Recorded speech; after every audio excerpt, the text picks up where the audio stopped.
Assalamu alaikum students. I'm your English language grammar teacher. Today I'm going to explain about chapter 5, which is uncountable nouns.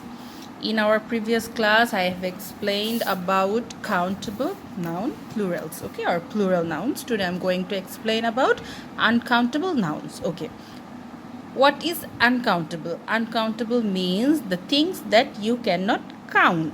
Understand? And the nouns are called uncountable nouns. Okay. Now let me read from your book. Nouns that cannot be counted using numbers are called uncountable nouns. Okay. I have just explained it that the nouns cannot be counted using numbers are called uncountable nouns. Okay. For example, we cannot count water. Okay, tell me one thing. Can you count juice? No, we cannot count water, oil, or juice in numbers. Okay, by 1, 2, 3, 4, 1 water, 2 water, 3 water. We can't count water like this. Understand? Okay. We can only count glasses or bottles of water. Okay, the following are some of the examples of uncountable nouns like water, sugar, tea, and air. You cannot count water, sugar, tea, air, juice, rice. Okay, you cannot count these things. Understand? Okay. We do not use a or an with uncountable nouns. Uncountable nouns usually do not have a plural forms. Understand? The things that you cannot count, how could be it singular or plural? So there is no plural form of uncountable noun. Okay, like, and we cannot use a or an with uncountable nouns. Okay, can you tell an ear or ears or a sugar or sugars? Okay, we cannot say it like this.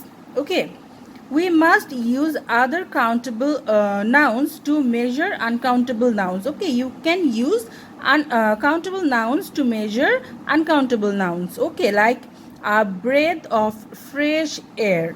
Air is a uncountable noun, but breath, we can count our breath, right? So I can use a breath of fresh water.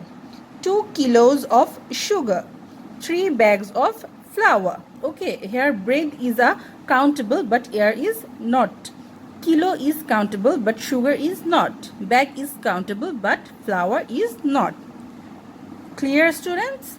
Okay, let's go to the another point, which is we use the before uncountable nouns only when the things being referred to are specific or general. Understand? We use the before uncountable nouns only when the things being referred to the specific, not general. Understand?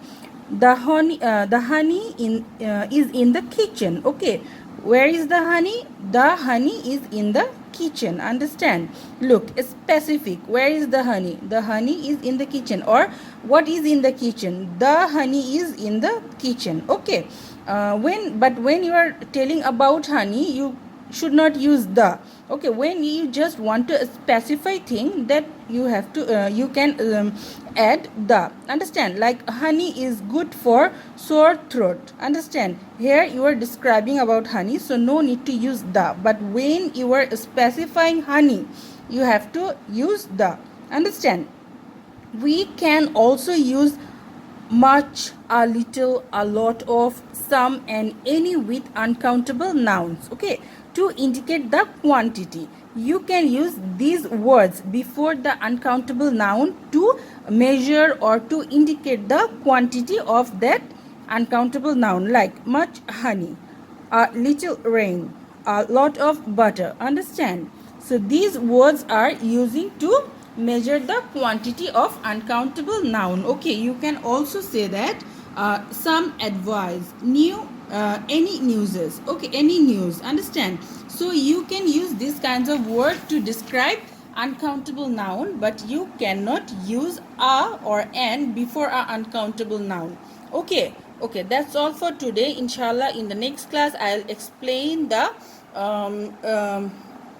exercise of this chapter. Okay, bye bye class.